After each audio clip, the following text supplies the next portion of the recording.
Well, good afternoon. I'm Gleaves Whitney. I direct the Hauenstein Center for Presidential Studies at Grand Valley State University, and I am honored to be in a position to inaugurate our 2016-2017 lecture series, Wheelhouse Talks. Marvin Gaye asked the question for us, what's going on? I wish I knew. For starters, in 32 days, there will be 51 elections that will take place. Elections in all the states and the District of Columbia. And those elections will determine who will serve as our 45th President of the United States. And I hardly need to tell this audience that election 2016 has unloosed a cascade, a Niagara of uncertainties. Americans are feeling anxiety. Anxiety because 2 of every 3 Americans feels that the country is on the wrong track. Anxiety because 80% of Americans say that they cannot trust the federal government to do the right thing. Anxiety among Republicans because a maverick businessman and reality TV show host show no loyalty to the GOP or to the GOP platform has nevertheless captured the nomination of that party. Anxiety among Democrats because a socialist made a credible run for the Democratic nomination and successfully moved the Democratic Party platform considerably left, farther left than it has ever been. It is fair to say that had it not been for the Clinton machine, I think Bernie Sanders would have won the Democratic nomination, and we'd be looking at a Sanders-Trump race on November 8th to the White House. There's anxiety because we're bracing for a major political realignment. The storm clouds of this realignment have been gathering on the horizon like Hurricane Matthew, and we don't know what the outcome is going to be. We won't know really too much more until after November 8th, and we get to study what's going on. There's anxiety about the media. Think of it, folks. We're going to be spending up to $5 billion on this presidential election. Now, hundreds and hundreds of millions of those dollars are going for TV ads, to buy ads. And yet they're not moving the population at all. Meanwhile, tweets are moving mountains. There's anxiety on the right about the left because of its open declarations of victory in the culture wars, and there's anxiety on the left about the right because of its lurch toward populism, nativism, and protectionism. There's anxiety throughout the political establishment this year because now, for the first time in post-war history, independents are the largest category of voters in 2016. You know, it used to be either Republicans or Democrats, but now it is independents. I think we can sum up our age of anxiety with 2 quotations. One from MSNBC analyst Joe Scarborough. He said, "Sanders and Trump fulfill the urge many Americans feel to punch Washington in the face." The other from filmmaker Michael Moore, who recently said, "I live in Michigan. Across the Midwest, across the Rust Belt, people are angry. They see Donald Trump as their human Molotov cocktail. And they get to go into the voting booth on November 8th and throw him into a political system that has made their lives miserable." Now, beyond these election year surprises that we've all been dealing with the last 18 months, there are long-term forces that I think are piling on the anxiety, at least for certain people. And these forces show that we are quite a different nation from the one we inherited a generation or 2 ago. Look at our class structure. Do you know that for the first time in post-war history, so we're talking about 70 years, the middle class is now the minority class? Less than 50% of Americans are middle class. Did you know that there's a new greatest generation, at least according to the numbers? As of last April, the Millennial Generation, those folks from about 18 to 35 years old, the Millennials have overtaken the baby boomers in terms of total numbers. They constitute about 32% of the eligible voters of this country. Now, this is significant. There's been a great book by Yuval Levine, and he points out, if you look at the baby boomers, they pretty much cancel each other out in terms of voting because half the baby boomers are living with the politics of nostalgia for the 1950s. They tend to vote Republican. The other half of the baby boomers are living with the politics of nostalgia for the 60s. They tend to vote Democratic. They're in equal numbers. They cancel each other out. That is why Bernie Sanders, whose picture we had, somebody said we had a Halloween mask up there. Bernie Sanders is actually the key to what's going to happen in a lot of ways. See, he's looking past November 8th, 2016. He's looking several years down the road. And he's doing so for two reasons. Bernie Sanders knows that he was the one who finally succeeded in moving the Democratic platform left, farther left than it's ever been. And he also knows that he captured the hearts of the millennials, the college-educated millennials, in a way that the other two candidates did not. So for Sanders, he's looking, yeah, sure, 2016, that's a very interesting battle, but he's convinced he will win the war, and his strategy is to start on November 9th to organize those millennials and to implement, to make operational the platform that has been moved to the left. Now, another trend is our demography that has changed so much. Whites will be the minority in 2043. Now, that sounds like a long time away. It's only 27 years. There are going to be majority-minority counties throughout the United States. Do you know that already 1 out of 8 counties is a majority-minority county? This is a different country that we've inherited compared to 2 generations ago. And then take entire families. Look at the Whitney family. I grew up in a very waspish, middle-class family. And it was totally white when I was a child. And now look at the Whitney family. I have a Vietnamese stepmother. I have an African-American niece. I have a Chinese-American niece. I have a Jewish nephew. And I have a probably, hopefully, soon-to-be Sri Lankan daughter-in-law. So when you look at the way that even a family like mine has changed, it's significant. I don't think our family's that unusual anymore.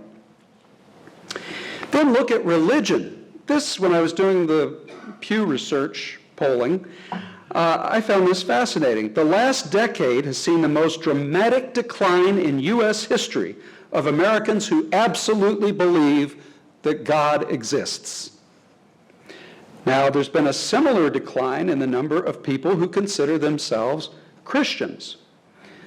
We know about the dramatic growth of the nones among the millennials, and I don't mean the people in the habits, the N-O-N-E-S, the nones, as young people increasingly describe themselves as spiritual, but not religious. Then look at a metric like federal spending. We have a $19.5 trillion deficit, and people start to yawn. Okay, we've heard about the deficit for years. But the reason I put it in this talk is that I just had an interesting conversation with my middle son who is in law school at Notre Dame. And he just right out said, we have a very good relationship. We can talk very frankly to one another. He said, Dad, your generation has ripped my generation off. Because we're going to be spending hundreds of millions of dollars paying for interest on the national debt, servicing that interest. And that's going to be hundreds of millions of dollars that we can't spend on things that we think might be more valuable.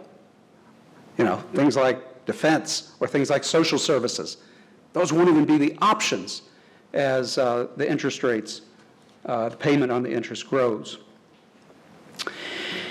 As if the foregoing were not enough, we are living amidst a revolution that is proving to be every bit as far-reaching as the French and the Industrial Revolution. And there was just a very interesting speaker at the West Michigan Policy Forum, the Grand Rapids Econ Club, named Alec Ross. He's a fellow at Johns Hopkins, and he said something that is just remarkable about a revolution that we're living through, and I'm going to tell you what he said in some detail, because it blows my mind.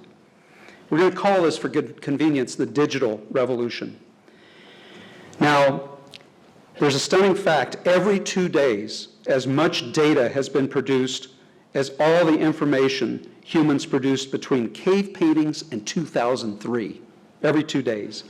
Now, the applications of a world coded in zeros and ones are dizzying. Driverless cars, precision agriculture, artificial intelligence, robotics, the digital transfer of entire libraries. Did you know that every 6 hours The National Security Agency is gathering as much information as is stored in the entire Library of Congress. And did you know that that amount of information can fit in an object that's smaller than a key fob? Ross also notes that you can divide the digital revolution into two phases. What's come before is a $1 trillion industry that is the digital phase, digital coding, and the world's next $1 trillion industry is coming from genetic coding. The genomic therapies that are being developed now are going to have a dramatic impact on the diseases.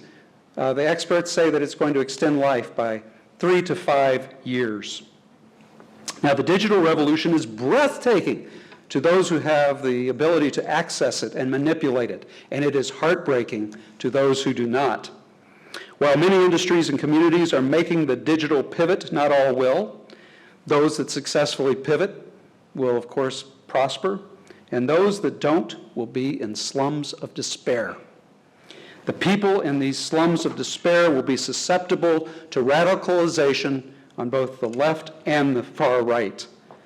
The truck drivers, the janitors, the hotel maids, the people who fold clothes, if they are not part of this digital revolution, they might become part of a counter-revolution and tear down what they cannot build up. Now, Ross illustrates what is happening with a powerful anecdote. He tells the story of an entrepreneur in China who had hired almost 1 million people to work on assembly lines. He decided to make the digital pivot. He had robots come in and do the work on the assembly line. He was able to let go 600,000 people. Now, Detroit right now has about 650,000 people. That gives you a sense of the scale. Scaled to America, that kind of transformation could cause a lot of realignment in this country. As my friend Joe Layman likes to put it, here come the robots, and the pitchforks aren't far behind. When thinking about the consequences of the digital revolution, it's not a failure of understanding that worries me so much as a failure of imagination. To visualize what a digital dystopia might look like, I would advise that you read Kurt Vonnegut's first novel, 1952. It's called Player Piano, and it was written to describe a world in which physical labor is eliminated, a world in which people whose vocation it is to work with their hands have nothing more to do. One thing that has not changed in this exploding landscape that we're describing, that is transforming America, the center does not hold. Our society is torn this way and that by disintegrating forces that coarsen and that cleave our culture. And to understand how we got to this point, I urge you to familiarize yourself with an international bestseller. It's already articulated almost every one of the challenges I've spoken of thus far, almost all of them.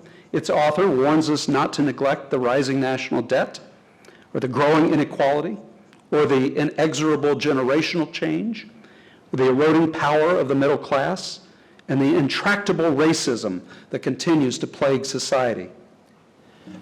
Did I forget to mention that this international bestseller was written in the 18th century, in advance of the French Revolution, by the Abbé Raynal?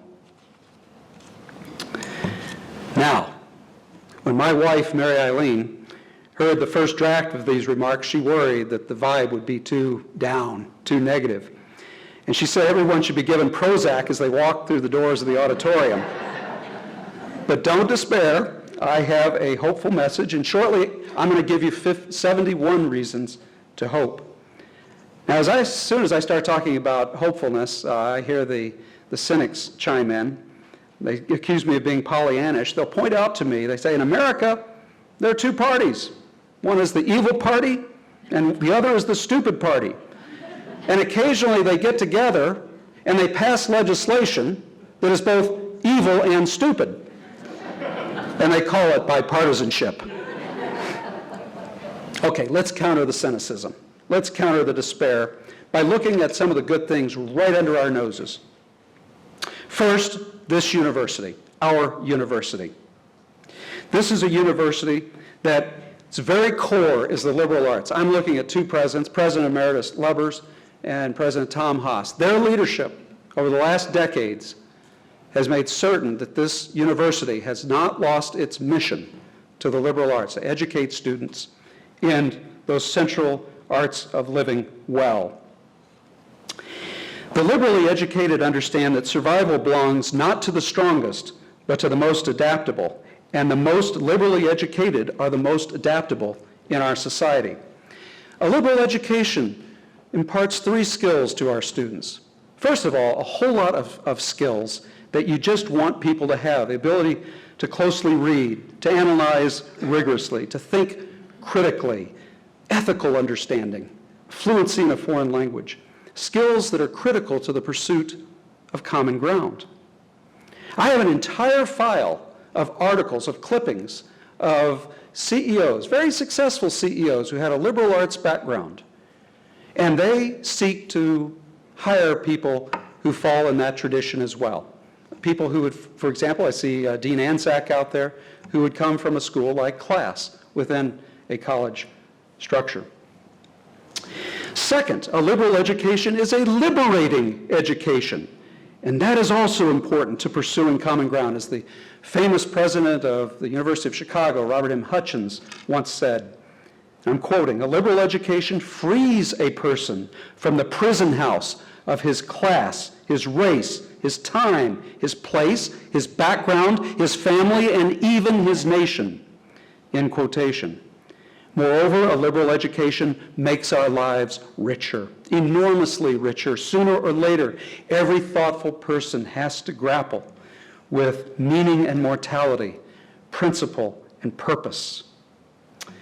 Now, when I have the opportunity to teach, say, a class or leadership fellows about a liberal education, I always come around at some point to the story of Admiral James Bond Stockdale. You may recall that he was a vice presidential candidate some 24 years ago. Admiral Stockdale tells an unforgettable story.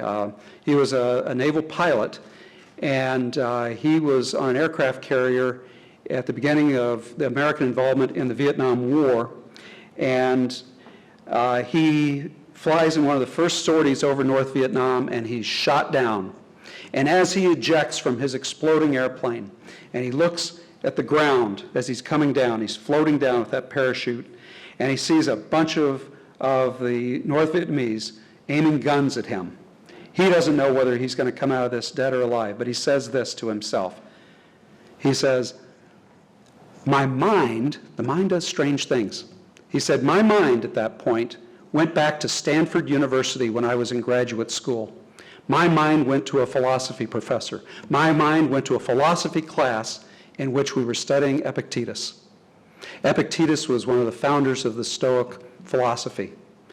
And he said to himself, it occurred to me why I was thinking that, because if I have the good fortune to survive this, and I'm going to live and come back to the United States someday, I have got to find a way to survive. Liberal arts education is not some frill out there on the edge. It is at the core of my survival, because what I'm going to do is I'm going to remember the Stoic philosophy. I'm going to get through however many years I'm in the Hanoi Hilton or whatever North Vietnamese prison I find myself in. And I'm going to remember that there's some things that I can change, and I'll do everything I can to help people do those things to survive, and there's some things I cannot change, and I will stoically accept what that is and not beat my head against the concrete cell wall that I will find myself in. And he writes about this.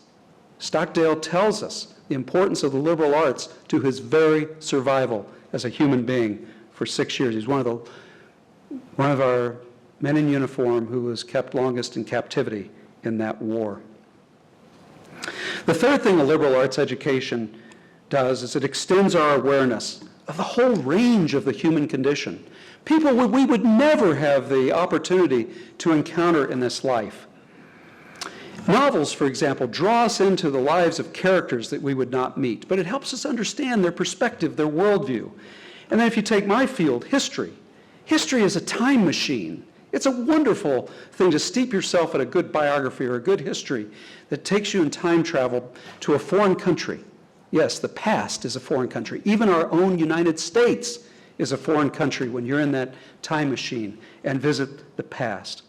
Successful study of the past requires that we step out of our own parochial views of things and that we see life from others' point of view. This is why the liberal arts go such a long way to extinguishing racism, sexism, and a lot of the other destructive pathologies, really, in our social relations. Now, at the heart of the Hauenstein Center is a liberal education. The most powerful expression of this liberal education comes through our Common Ground initiative. Our Common Ground initiative is now 3 years old, and it's grounded in this idea of sympathetic identification with others. It remains the only such program in higher education in the U.S. Ladies and gentlemen, I talk to a lot of people. We have a lot of guests who come in here from all over the United States and even several countries, foreign countries. And they tell me repeatedly that our Common Ground initiative is unique. No one else has it. What we've tried to do is invite progressives and conservatives to come in and tell their story. When I talk about the age of anxiety at the beginning of this talk, when I talk about all the challenges we're facing, they're forcing people to rethink their own intellectual and ethical traditions. Common Ground is suited right for that conversation.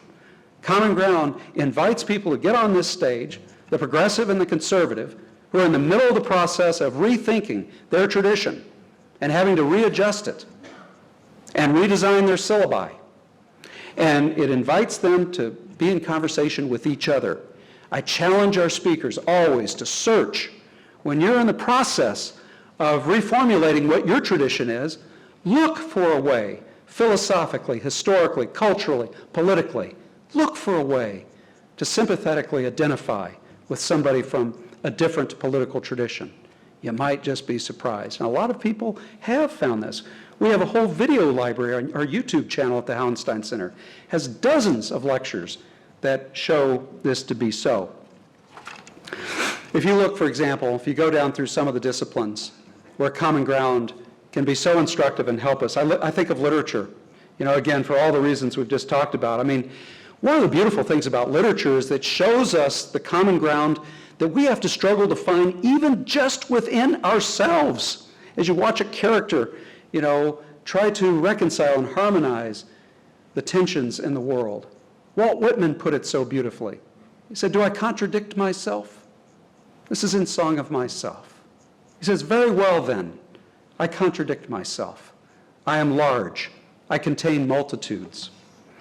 We see it in a play like Hamlet. Shakespeare's Hamlet is exhibit A of a character that is looking at two different sources of values that are at war with each other in his own heart and mind, and he has to reconcile that. And we learn so much when we have that experience of Hamlet. I'm looking at Dean Anzac again, and I'm thinking of his mentor at the University of Chicago, Wayne Booth, who wrote an autobiography called My Separate Selves, My Many Selves, this multitude. We know we can reach out and try to find common ground with others when we recognize the war between the progressive impulse in us and the conservative impulse. It's in every one of us. We're not just cookie-cutter ideologues out there. Psychology teaches us valuable lessons about common ground. If you go to the University of Washington in Seattle and go visit John Gottman and his Love Lab, now that's for whether marriages and partnerships are going to survive or not. He wires people up and he has these graduate students look at how couples relate to each other. But all of the factors that go into predicting whether a couple will make it or not that apply to a marriage also apply to the negotiating table. When you're looking at somebody opposite you who comes from a very different perspective. And Dr. Gottman has these wonderful rules. The four horsemen of the apocalypse, the four things you should never do, either with your partner, your spouse, or somebody with whom you're negotiating. In America, we know, for example, that disrespect is conveyed when we roll our eyes. If you're talking to me and I roll my eyes, that is a highly disrespectful thing to do. You wouldn't do it to your spouse, you shouldn't do it to your partner, and you should never do it to your negotiating partner, ever. But there are a number of rules that psychology teaches us about finding common ground. Philosophy teaches us so much about common ground. When we had Cornel West and Robbie George, these two giant philosophers, one from Princeton, and the other from Union Theological Seminary. They co-teach a class together. You know, at one point on the stage, they said something really beautiful, and I can't tell you how many people have come to me afterwards and said, I remember this moment. I remember the moment that Cornel West looked at Robbie George, and he said, Robbie's my brother in the pursuit of truth. And then Robbie George looked at Cornel, and he said, Cornel, you're my brother in the pursuit of truth. They come from very different backgrounds, but they are brothers in the pursuit of truth, and we all ought to have that attitude. Even geography can teach us case studies about common ground. I look right here at Grand Rapids. We have something that's called Grand Action in this community that's been a very strong force among the business leaders. And I'll never forget when the leaders of Grand Action told me that they have certain rules. And one of the rules is none of them cuts out from the group and goes to the media and says something that's bad about what the rest of the group is thinking. Not ever, not once. If one of the leaders has a beef with another leader, they go and they talk to the person behind the scenes. And before they leave that meeting, they agree on what they will say and present to the public and give themselves time to continue to work out the difference between them. That's a beautiful thing. It works. It's one of the reasons Grand Rapids is such an amazing city. We just saw it again with the 8th Art Prize and all the crowds that come here. We don't have all those public squabbles.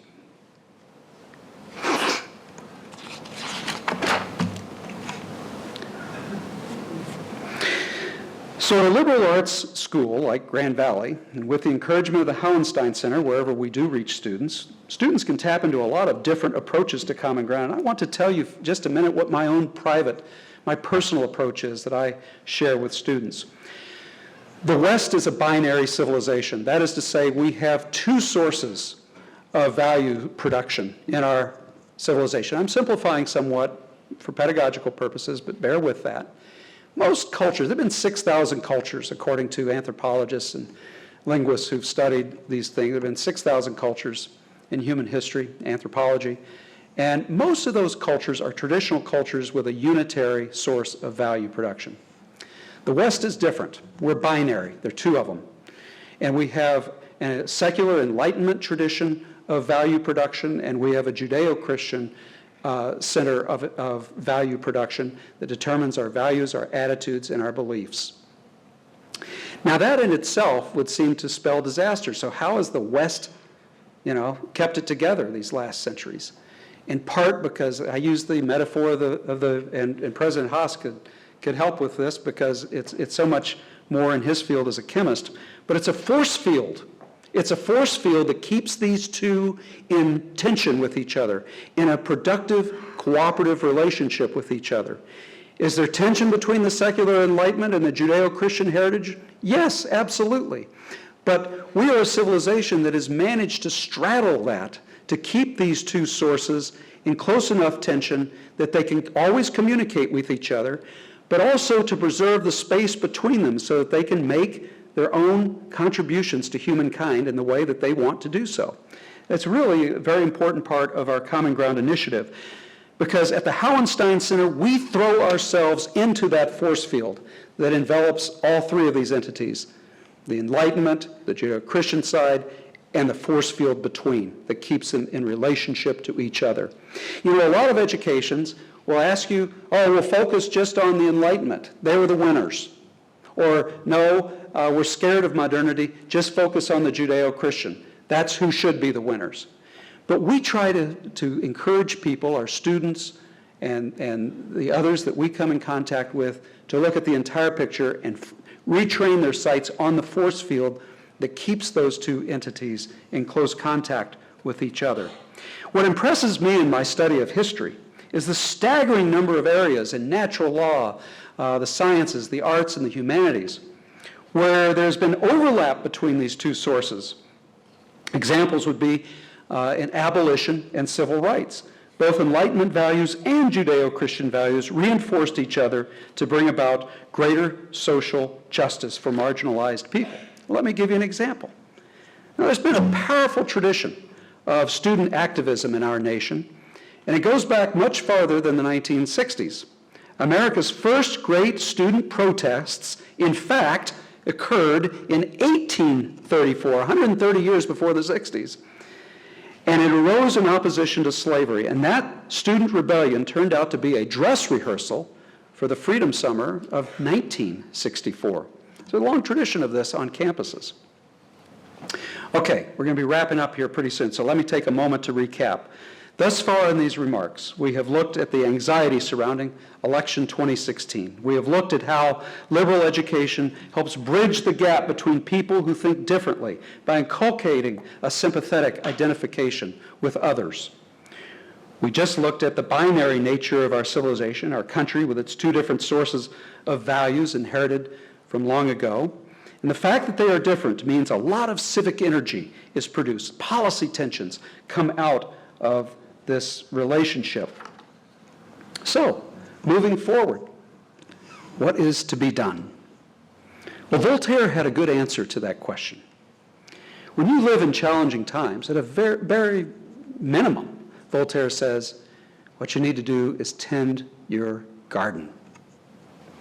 Well, how do we tend our garden at Grand Valley, at the Hauenstein Center, at the Cook Leadership Academy? We grow leaders. We grow leaders. Now, since this is a Wheelhouse Talk, I would like to direct the conclusion of my comments, my formal comments, to the leadership fellows and the students, other students in this audience. Now, I promised this audience that there would be 71 reasons to hope. And I want to address those 71 reasons now, our Cook Leadership Fellows. In fact, we're going to see their faces. Now, we saw 3 faces at the beginning. We're going to see their faces at the end, right after the Q&A. Oh, they seem a little bit nervous about that. You know, for you leadership fellows, I want you to do 4 things. First, I want you to get the most out of the wonderful education that you can receive here at Grand Valley State University. The very things I've been talking about, the wonderful professors that you have access to who will help you find common ground and expand your mind, blow your mind as you learn about the world and other people in it. While you're getting the most out of this wonderful education, check out the Hauenstein Center website. Go to our podcast. They originate in New York City. And it's where we have thinking leaders and leading thinkers come on and from the left and the right and communicate their message to a world that they hope will be more susceptible to sanity. So that's the first thing I want you to do. Second, I want you to look at your major or your minor, both. But try to figure out the ways that your major and your minor provide bridges to find common ground. You're studying all these wonderful things. You've got this bevy of knowledge, and you're fresh for it right now. Always ask yourself that extra question, where's the common ground in my discipline? Third, begin to discern your civic mission. As apprentice leaders, it is not too soon to carve out a space for yourselves for finding common ground in your profession and in your community and beyond. And fourth, get to know your mentors. Now, the scholars who have studied the Hauenstein Center inform me that among leadership institutes, the Cook Leadership Academy is special, and that our mentoring program is different from the model of a lot of other Leadership Institute mentoring programs. Our mentoring program draws from both the academic community and from the larger community. A lot of leadership institutes just draw from the academic community. So we have a much broader range, and it's made us, according to these scholars, these are not my words, a center of leadership excellence in the Midwest. And as I look out at this audience right now, I see a number of mentors, and that's a wonderful thing. Now, students, let me conclude with this. You may be only 10% of our population, but you're 100% of our future. Our country is looking to you for inspired leadership. You have a mission, and that mission is not impossible. As you seek out the heroic role you will play as leaders, wow us with your energy and your idealism and your hard work. Go forth and dare to do great things. Thank you.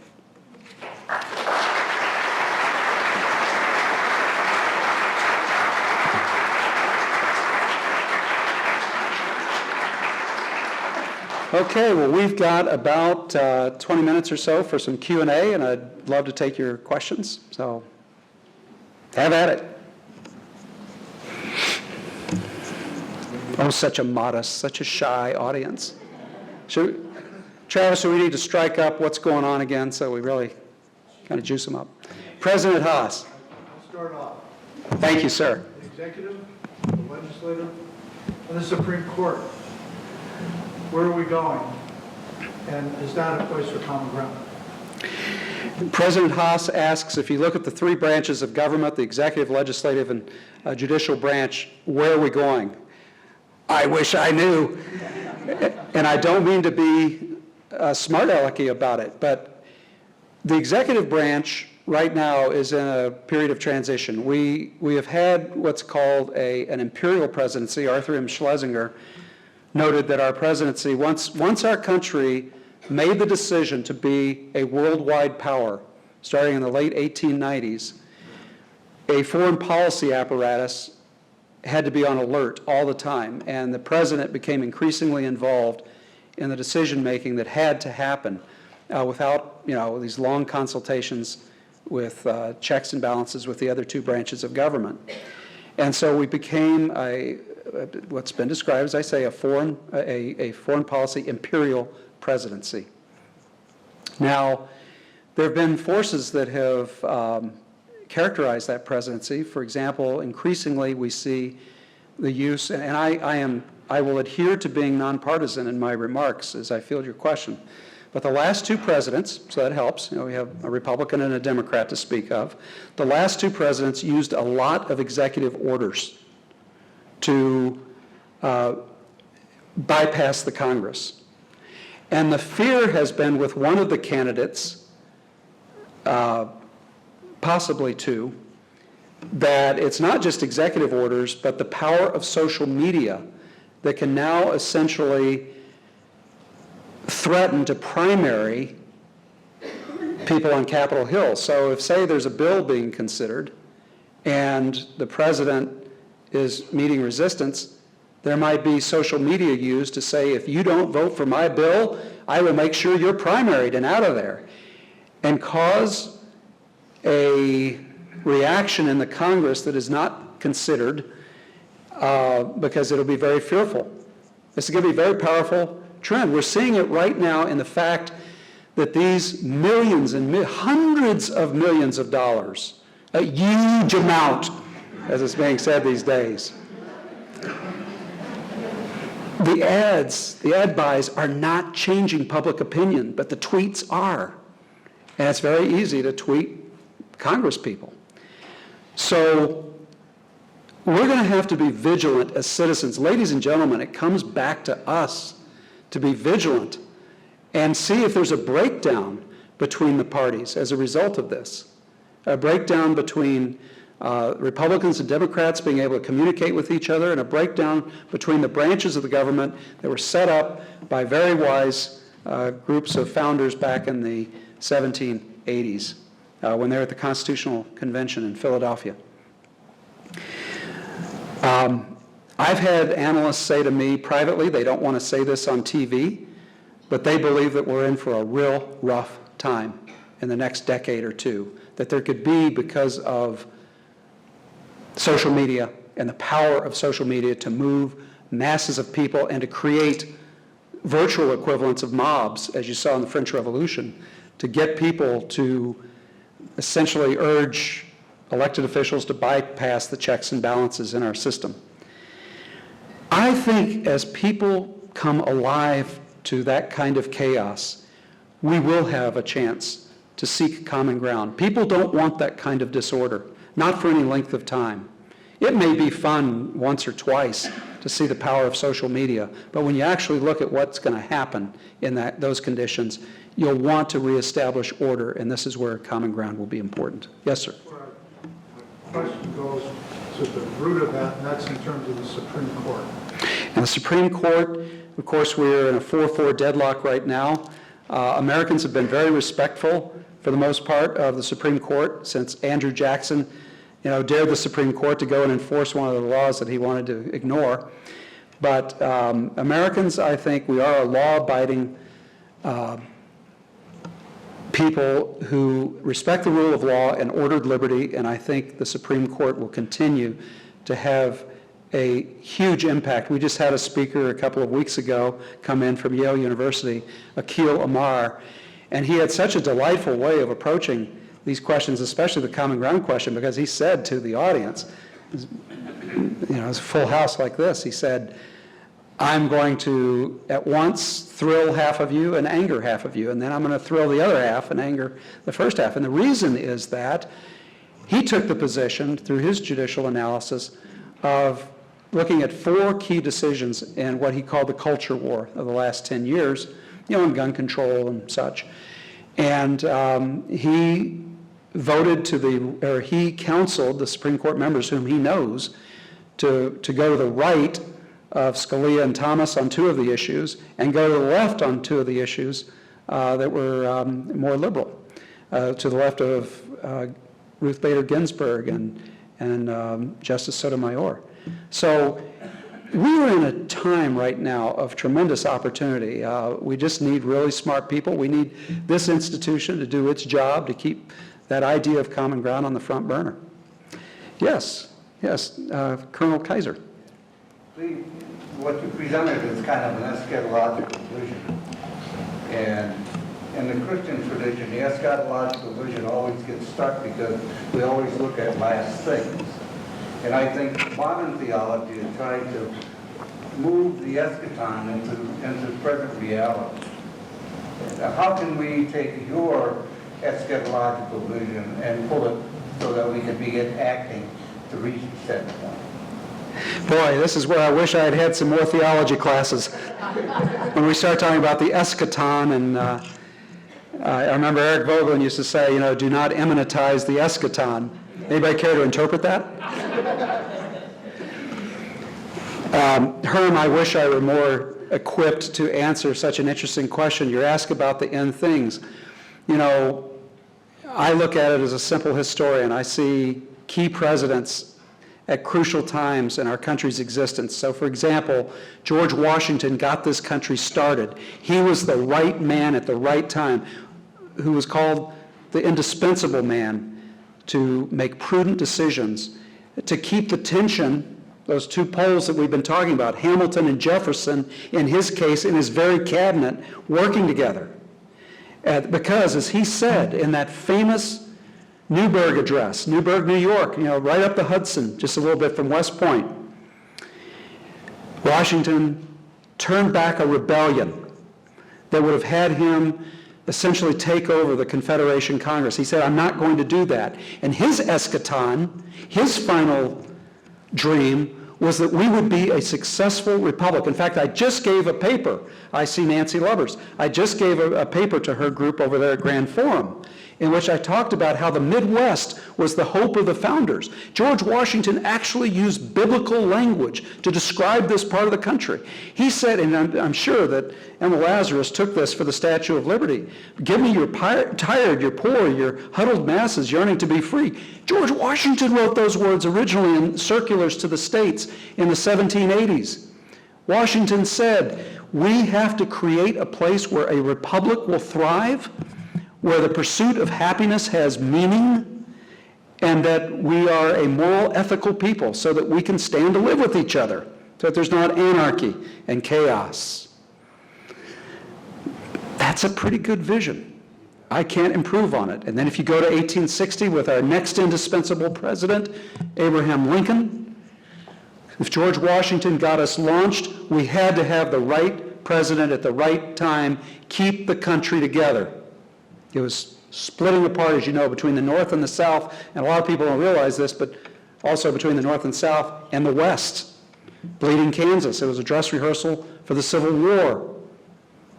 We had to have a president with a vision. And look at what Lincoln did. So many of the radical Republicans around Lincoln wanted him to punish the South, You punch them in the face. You knock them down. You take away any industrial capacity they have, so that the South can never rise again. And what did Lincoln do in his second inaugural address?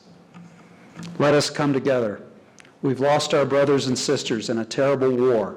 We need to bring them back in the American family if we're going to go forward. And one of the great tragedies, of course, is that his leadership was lost when he was assassinated.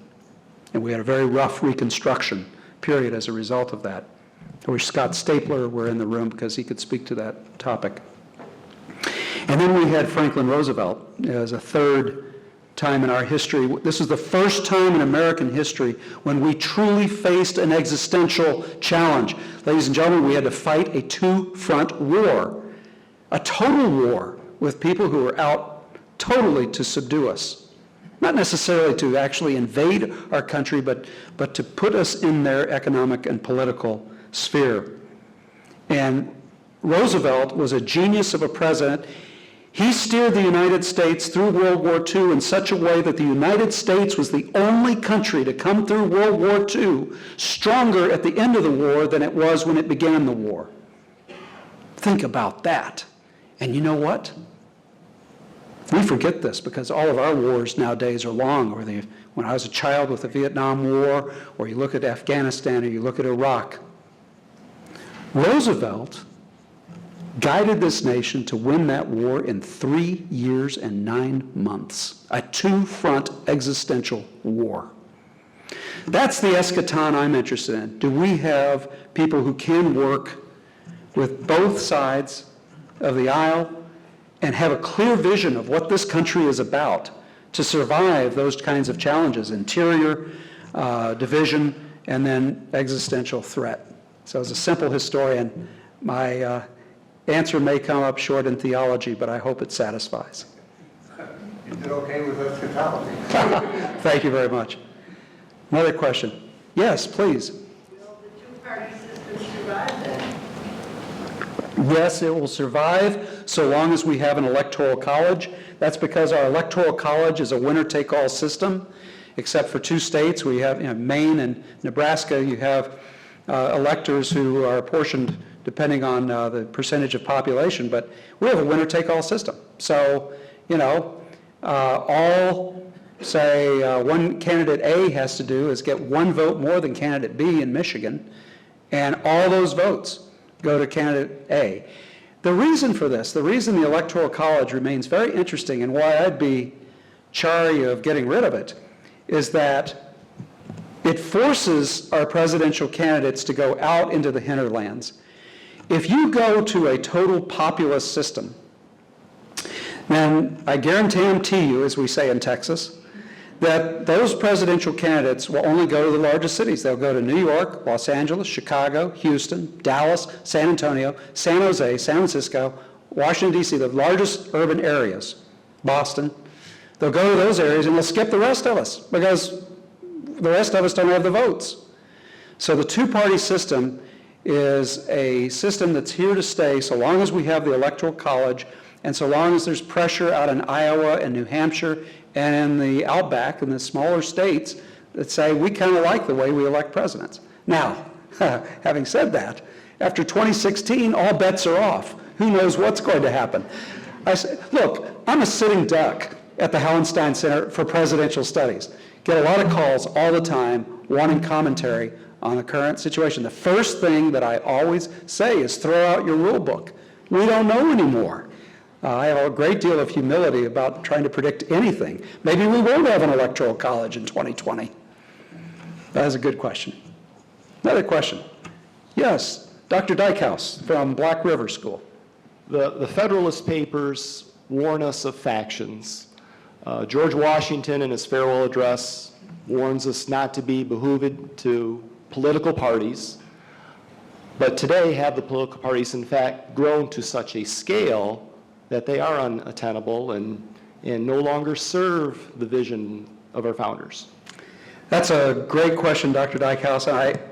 The parties are fascinating creatures because our Constitution so divided power remember the structure. It's federal structure. You have checks and balances, as President Haas just pointed out, between the executive and the legislature, and then between the legislature and the judiciary, and all of them are countering each other. And then you have a federated structure that divides up power, from the national level, state level, local level. And as a result of all of this dispersion of power in the founders' designs, parties had to be created to reconstitute power.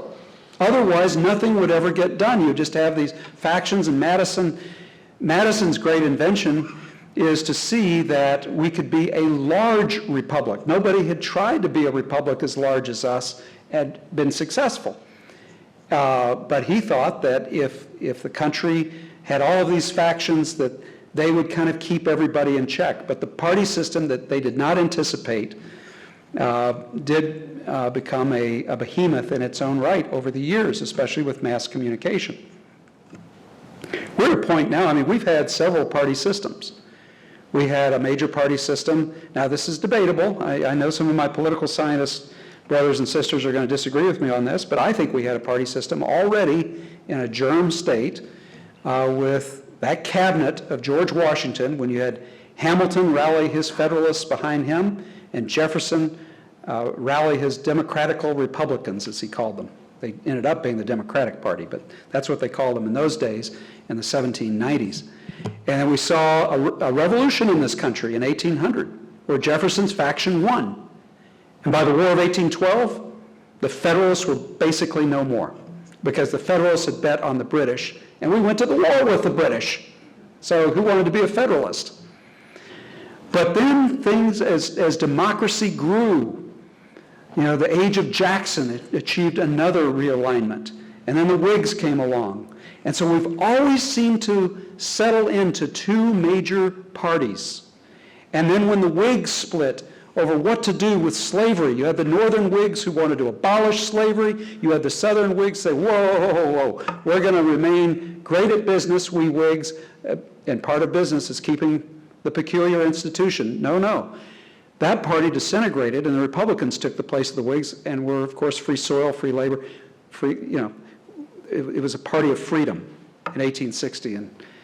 And so I don't see, with a tradition of parties in this country, what the alternative would be, especially in tying it into the previous question, if we keep the Electoral College. How do we constitute power?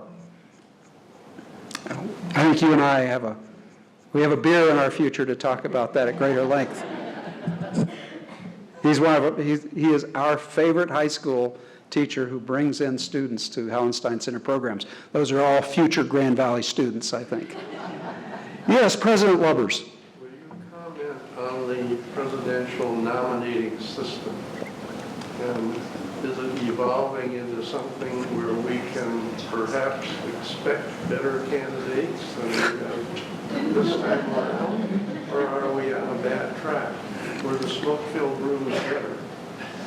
President Lubbers asked about the current presidential nominating system, where we have these caucuses and we have primaries, and this came about because of a demand by the American people for more transparency in the process, to get away from the smoke-filled rooms, especially after Watergate.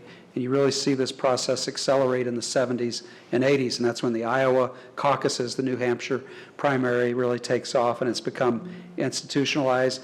And then basically after 1976, you also have debates where people can kind of see how the candidates perform. Don, I wish I had a crystal ball on this one, because I don't know what our country is going to do.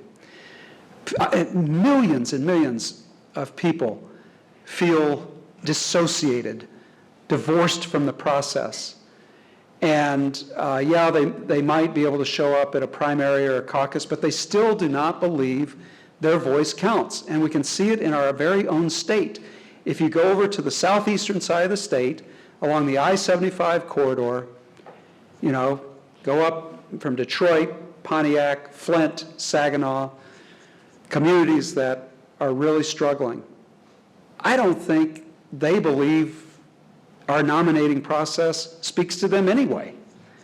There's a lot of cynicism that has been exposed. That's why I said in the the little postcard that went out about this talk. When you have so many millions of people feel alienated from our system, I think we are in a time of looming change. Some of that change, I hope, is good, but not all change is good. This is the lesson of the French Revolution that we alluded to earlier. I really, I don't know where we're going on that. Do you have an opinion about where we're going? Well, Don is shaking his head no, and he's a pretty smart guy, wise man. No, but thank you for that question. I wish I knew more. Another question. Yes, sir, in the very back. And then Peter, you. Well, so when I was 12, the war in Afghanistan started, and then when I was 22, I went and I fought in that war. And earlier you were talking about common ground. And what I really want to know, and what I want to repeat is, how do you think we can keep offering the olive branch to other people who don't necessarily understand or don't necessarily understand us, and how we can get away from, like you mentioned earlier, the Vietnam War when you were a kid, the really long, internal, devastating conflict we find ourselves in when we get talking about offering some peaceful solutions like that. First of all, thank you for your service. And that was an excellent question. We have several veterans in this room, and I honor you. That is a great question. How do we extend the olive branch? There are intractable problems. I'm not Pollyannish. I'm a student of history. Sometimes I have a pretty bleak view of what humans are capable of and incapable of. I'm looking at Doug Kinsey. Doug and I, our respective organizations, Kaufman Institute, Hauenstein Center, just hosted a very meaningful talk on this stage. We had a rabbi and an imam come and speak to the difficulty of resolving the issues around Palestine and Israel and broader Middle East issues. I felt a great deal of hope when I listened to them, but there was one part of the program where I lapsed into absolute despair. And as when I asked Rabbi Donniel Hartman, I asked, okay, we have this Common Ground initiative at the Hauenstein Center. How do people who have post-traumatic stress ever achieve common ground with each other? Now, I'm looking at Herm Kaiser down here, Colonel Kaiser, because he's another partner, and he's helped put on wonderful programs. The Hauenstein Center every year helps host a summit for veterans and post-traumatic stress. And Donniel's answer was quite blunt.